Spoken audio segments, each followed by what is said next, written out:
Oke, bismillahirrahmanirrahim. Assalamualaikum warahmatullahi wabarakatuh. Selamat sore, teman-teman semua. Ya, kalau yang nonton ini pagi, selamat pagi. Yang nonton ini siang, selamat siang. Selamat datang di kelas saya di mata kuliah Manajemen Bisnis dan Operasional. Nah, di pertemuan yang keempat ya, yang keempat ini, saya akan coba sampaikan sedikit aja materinya tentang peramalan atau forecasting. Seperti apa sih peramalan di dunia manajemen gitu kan ya? Seperti apa ilmu perdukunan ini? Karena kita akan meramal gitu kan, meramal masa depan. Seperti apa sih manajemen jika bisa diramalkan? Dan bagaimana seorang manajer mampu untuk meramalkan perusahaannya di masa depan? Meramalkan berarti memperkirakan gitu kan ya. Mengira-ngira, kira-kira nih tahun 2025 bisa cuan nggak ya? Bisa profit nggak ya? Seperti itu. Yang sudah bergabung, terima kasih. Yang belum bergabung ya semoga bisa bergabung dengan cepat ya. Saya izin share screen teman-teman untuk menampilkan materi. Nah, ini dia.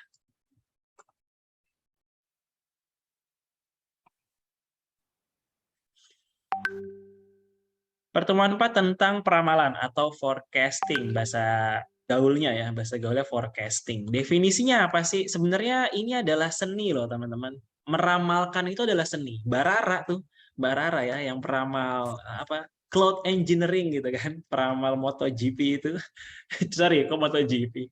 Bukan meramal ya, mengendali cuaca gitu ya di MotoGP itu juga sama, bisa meramalkan kira-kira oh tenang tidak akan hujan. Nah, begitu pula manajer gitu ya. Manajer juga punya seni nih, seni meramalkan gitu ya, meramalkan kejadian-kejadian di masa depan. Bukan ahli nujum ya berarti ya, tapi dengan perhitungan tentunya. Nah, peramalan ini berarti sebuah kegiatan ya kira-kira atau prediksi apa yang akan terjadi di masa yang akan datang dengan waktu yang relatif lama gitu. Ini gara-gara perang Rusia Ukraina misalkan ya, tahun 2050 akan terjadi seperti ini. Nah, biasanya tuh manajer meramalkan itu ya ada data-datanya gitu. Data grafik atau diagram. Dan itu biasanya kalkulasi, perhitungan dari tahun-tahun sebelumnya. Begitu pula perusahaan.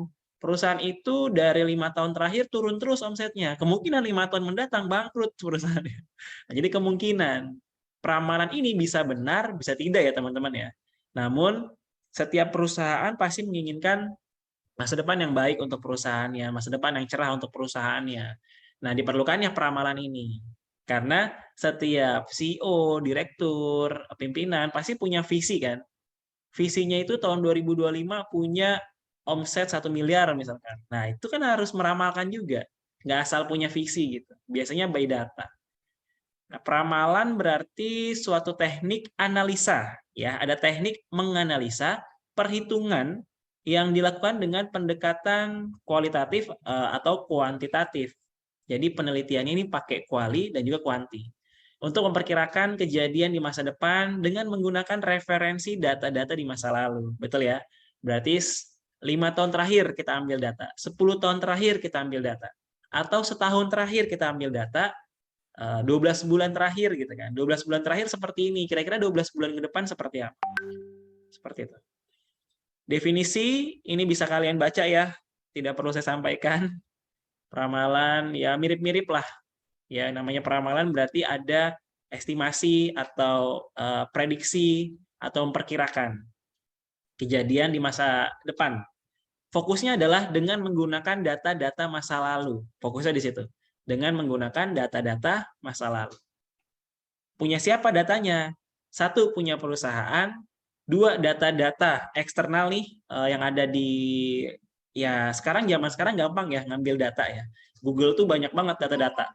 Data-data tahun berapa itu bisa buat peramalan malah tuh forecasting. Jadi nggak harus data perusahaan, tapi data yang ada di eksternal pun bisa kita gunakan untuk forecasting di masa depan.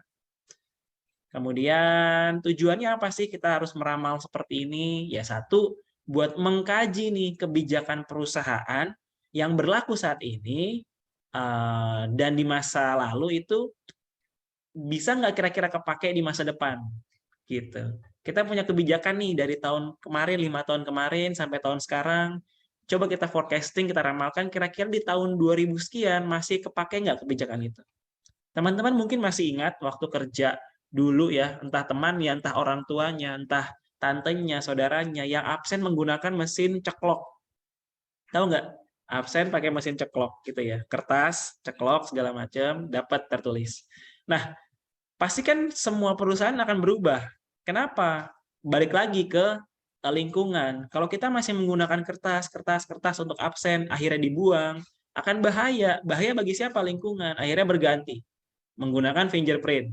Ya, kita ganti kebijakan kita untuk tahun 2023 kita harus pakai fingerprint. Kan gitu. Karena ada kejadian-kejadian masa lalu yang bisa kita bukan prediksikan, tapi kita analisa bahwa ini kurang berfaedah jika kita terapkan di tahun 2025. Pohon semakin menipis, pohon semakin habis, udara semakin buruk, apakah perusahaan mau jadi penyumbang buruknya polusi di negara tersebut? Kan tidak. Nah, maka dari itu digantilah dengan mesin fingerprint. Tahun 2040 nanti fingerprint sudah nggak berlaku lagi. Kenapa? Karena listrik. Kita harus hemat energi, betul ya? Karena kalau fingerprint itu kan pakai listrik ya. Ada colok kabel segala macam, kita hemat energi.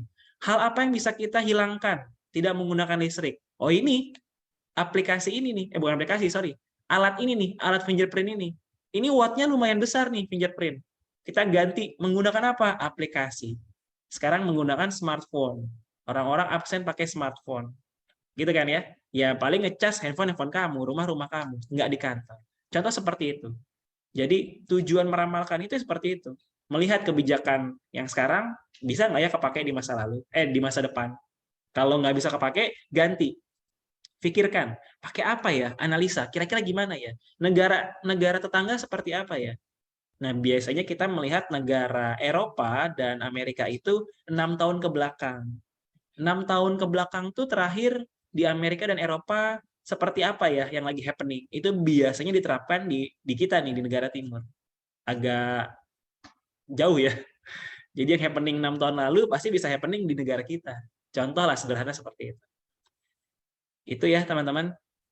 Jenis-jenisnya ada peramalan jangka panjang, menengah, dan pendek. Ini lebih ke durasi waktu sih. Kalau panjang berarti lebih dari setahun gitu kan ya. Kalau menengah ya antara 3 sampai 18 bulan. Kalau jangka pendek ya 3 bulan. Nah, kalau misalkan jangka panjang itu biasanya tadi hubungannya sama modal, infrastruktur, hemat energi itu biasa gitu. Penelitian, nah itu jangka panjang. Kalau menengah tuh biasanya lebih ke planning buat apa ya, marketing gitu kan ya, buat produksi, nah atau apa dibilangnya karyawan. Kira-kira tahun depan nih kita 3 sampai 18 bulan ke depan ini kita mau berapa orang kita hire, kita gaji, berapa orang kita rekrut, berapa orang kita cut gitu kan. Tergantung dari data-data yang kita punya. Apa data apa? Data keuangan. Kita sanggup cash flow gitu ya. Kita sanggup membayar karyawan tuh tahun depan nih, 18 bulan ke depan tuh seberapa banyak. Pasti seperti itu. Dan jangka pendek biasanya tuh ya lebih ke 3 bulan ya. 3 bulan ini kita mau kegiatan ABCD gitu kan. Maka dari itu kita harus adanya penugasan. Contoh penugasan karyawan keluar kota misalkan, di event, di acara tertentu seperti itu. Jadi forecasting itu yang nggak harus 5 tahun ke depan, 10 tahun ke depan. Ternyata bisa juga loh dalam jangka waktu 3 bulan ke depan untuk kita meramalkan forecasting. Ada economic forecast, ada technological forecast, dan demand forecast. Kalau economic ya berarti hubungannya dengan ekonomi, dengan perusahaan, dengan keuangan perusahaan, inflasi, ketersediaan uang, dana yang dibutuhkan, gitu loh. Itu economic ya. Lalu ada technological. Kalau technological berarti kira-kira nih tahun 2050 pakai aplikasi apa ya? Gitu. Alat ini kepake nggak ya? Seperti itu. Lebih ke teknologi. Tapi kalau demand lebih ke permintaan nih. Fashion biasanya tuh, fashion. Kira-kira tahun 2025 yang lagi ngetren ini nih.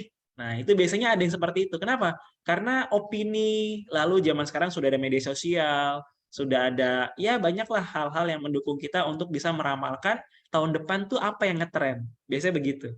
Lihat aja nih dari 12 bulan terakhir, ini kemana arahnya. Atau lihat dari tahun-tahun sebelumnya. Biasanya kalau fashion kan mengulang ya. Biasanya mengulang. Nah, seperti itu teman-teman. Jadi ada demand, lalu technological, ada economic. Kalau economic lebih ke pemerintahan ya. Ya pemerintahan itu lebih ke keuangan lah istilahnya. Bagaimana inflasi kan yang ngatur pemerintah.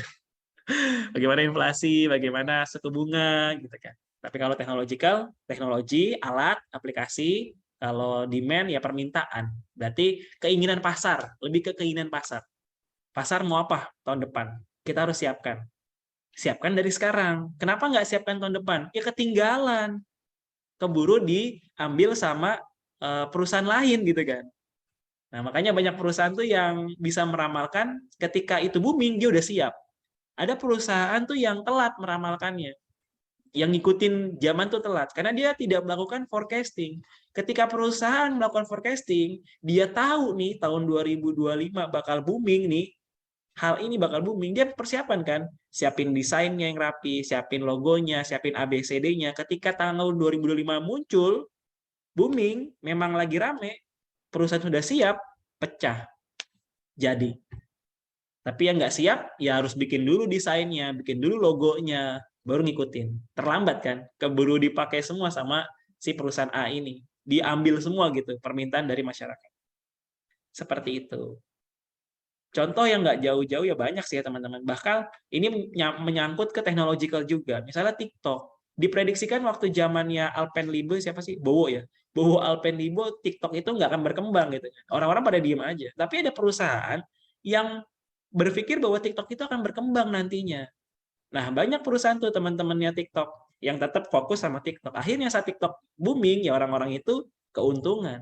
Orang yang udah punya TikTok dari zamannya Bowo gitu ya. Zamannya Bowo penibel itu keuntungan. Orang-orang yang udah punya YouTube dari zaman tahun 2009 itu keuntungan di zaman sekarang. Seperti itu. Meyakini gitu ya. Meyakini bahwa akan booming tahun 2000 sekian. Benar kejadian. Ada peramalan kualitatif dan kuanti. Kalau kualitatif ini lebih ke um, pendapat orang-orang gitu kan ya. Menurut si A, menurut si B, lalu pengalaman si A, pengalaman si B itu lebih ke iya, pendapat, opini. Karena kalau kualitatif itu penggambaran gitu. Berdasarkan wawasan kita, pengalaman kita, lebih seperti itu. Kalau yang kuantitatif ya ini hitung-hitungan. Dia harus pakai data, by data biasanya. Dan misalkan data penjualan. 3 bulan terakhir penjualan turun. Kira-kira penjualan bulan depan naik atau turun? Kita maunya naik pasti perusahaan. Tapi kan kemungkinan akan turun. Gimana caranya biar nggak turun? Ya lakukan A, B, C, D, E. Nah, seperti itu. Lalu ada jenis-jenis peramalan. Ini menurut Ginting ya, ada peramalan subjektif dan objektif. Kalau subjektif berarti pakai intuisi nih. Kalau kata gue sih gitu. Menurut gue itu biasanya yang boleh begitu si CEO aja, para CEO aja yang punya intuisi kuat gitu kan. Para orang-orang yang punya intuisi-intuisi yang kuat gitu, yang peka terhadap lingkungan. Feeling gue sih gitu. Padahal mah sebenarnya nggak boleh loh meramalkan itu pakai intuisi. Yang boleh tuh ya hanya CEO atau yang punya perusahaan. Menurut saya kayaknya bakal rame di sini. Karena apa? Karena sekalipun feelingnya gagal, intuisinya nggak benar, perusahaannya bangkrut, yang salah CEO-nya kan gitu ya. Nah, yang benar itu harusnya peramalan harus objektif, by data, pakai data pokoknya. Data keuangan terakhir, data penjualan terakhir, data karyawan terakhir. Kita lihat ke depannya seperti apa. Karena kalau udah menurun, ya pasti turun terus. Nah, terus kalau misalkan bakal turun, kita sudah siap. Kita sudah yakin nih bahwa tahun depan omset kita bakal turun. Kita udah yakin itu. Lalu apa yang kita siapkan, teman-teman? Ya berarti kita harus adanya pengurangan ini, efisiensi, kan gitu. Itu peramalan loh. Jadi setelah kita tahu dengan data yang kemarin, kita bisa membuat kebijakan. Seperti itu contohnya. Ada 7 langkah sistem peramalan. Pertama kita harus tujuannya dulu. Lo nge-forecasting mau ngapain gitu. Mau menentukan pasar, mau menentukan objek, target pasarnya, atau sales, atau tentang finansialnya, keuangan, nge-forecast mau ngapain gitu intinya ya. Lalu yang kedua, unsur apa yang akan diramal? Harus ada unsur-unsurnya. Data apa yang digunakan gitu kan ya. Data apa yang digunakan sehingga mendukung forecast tadi. Kemudian horizon waktu, berapa lama jangka waktunya? 3 bulan, 18 bulan, 2 tahun, 5 tahun. Terus model forecasting-nya apa? Tadi kan ada ya jenis-jenisnya ya forecasting. Tinggal pilih aja mau yang mana. Lalu kumpulin data yang diperlukan dari unsur tadi. Unsur apa yang mau diramal, datanya kumpulkan yang sehubungan sama itu. Kalau kita mau ngomongin tentang penjualan, ya fokus di penjualan kita, produk-produk kita, omset sebelumnya, kan gitu. Tenaga marketingnya, salesnya, promosinya, kan seperti itu. Jangan ngomongin yang lain. Lalu mulailah yang keenam membuat forecasting. Kita buat forecastingnya, peramalannya. Yang ketujuh, validasi dan menetapkan hasil forecasting. Kenapa harus validasi? Harus ada ACC dari pimpinan. Karena forecasting ini adalah hal yang riskan. Kalau forecasting gagal, berarti perusahaan gagal dong. Project gagal dong. Nah, maka harus ada validasi yang menetapkan dan menerapkan forecasting itu. Dari siapa? Dari pimpinan. Sudah divalidasi oleh pimpinan, dibaca, oke, ini akan berhasil, lalu diterapkan, dijalankan oleh ya pelaksana. Manfaatnya apa kita meramalkan? Ya, yang pasti ujung-ujungnya kalau perusahaan itu adalah profit. Itu udah poin penting. Ada 7, bisa dibaca, tapi yang mau saya sampaikan adalah profit. You nge-forecasting tujuannya pasti profit. Nggak ada yang lain. Pasti mau untung. Sekalipun lu tahu nih, bahwa sebelumnya nih ya, di tahun-tahun sebelumnya gue turun nih omsetnya. Turun, turun, turun. Tahun depan nggak mau turun kan? Ya gimana caranya biar kita untung? Nah, itu gunanya forecasting. Ya udah dong, jangan kita boros, kita harus efisiensi. Kalau lu tetap boros, ya kita akan ruginya lebih parah. Contoh seperti itu. Yang paling dekat dengan kalian kan itu, efisiensi. Baik itu efisiensi operasional, efisiensi infrastruktur, maupun efisiensi karyawan. Gitu. Pendekatannya ini ya, ada kualitatif dan kuantitatif. Kalau kualitatif tadi ya intuisi, emosi, pengalaman pribadi. Kalau yang kuantitatif ya variabel-variabel, data-data. Simpelnya seperti itu. Nah, kalau metode kuantitatif ini ada kelompok time series dan kelompok sebab akibat. Kalau time series berarti metode freehand method. Ini freehand method. Lalu ada semi average, setengah rata-rata. Lalu ada moving average dan exponential smoothing. Nah, ada juga metode sebab akibat, simple regression dan multiple regression. Nah, ini PR nih buat teman-teman semua. Ini fokus ya. Di metode kuantitatif dijelaskan ada kelompok time series dan metode sebab akibat. Ada freehand, ada semi average, moving average, dan exponential smoothing. Kalau saya tanya langsung seperti ini, mungkin bingung teman-teman. Jadi PR-nya adalah kalian cari definisi ini, nggak definisi ya, kepemahaman kamu tentang 6 ya, ini ada 6 kan, sama metode sebab akibat. 6 hal ini menggunakan bahasa kamu. Kata-kata kamu aja. Oh, menurut saya freehand method ini Pak, ini Pak, ini Pak. Dikerjakan dalam bentuk di Word aja ya, bikin di Word, lalu format ke PDF, lalu kirim Japri. Jangan di grup. Kalau ini Japri ke saya. Japri. PDF ya, jangan Word. Jelaskan definisi atau penjelasan, bukan definisi, penjelasan. Menggunakan bahasa kamu, bukan menggunakan bahasa Google. Karena saya tahu, zaman sekarang gampang, tinggal copy paste, nih jawaban kalian, saya paste di Google, ketahuan sumbernya mana. Tapi kalau kalian menggunakan bahasa sendiri, nah itu beda, pasti nggak ketemu di Google. Jelas ya? Paham ya teman-teman? Coba tolong ngangguk. Oke, itu PR-nya minggu depan dikumpulkan. Ini soal latihan, soal pertama, ini apa ya? Ada yang ngechat. Minggu depan, iya. Pertemuan selanjutnya dari Selasa, saya sudah dapat tuh. Apa menurut kalian? Jadi Selasa depan ya. Kalau ditanya kapan batas akhir, Selasa, boleh kerjain hari Selasa. Soal latihan yang pertama, silakan dijawab. Ini yang kedua, jawabnya di kolom komentar saja ya, biar saya mudah. Dan kalian lebih mudah mengerjakannya. Ini yang ketiga. Ini yang keempat, kalau kecepatan ya kalian boleh pause aja lah. Ini yang kelima, wah udah ada yang di bold, apakah itu jawabannya? Itu yang terakhir.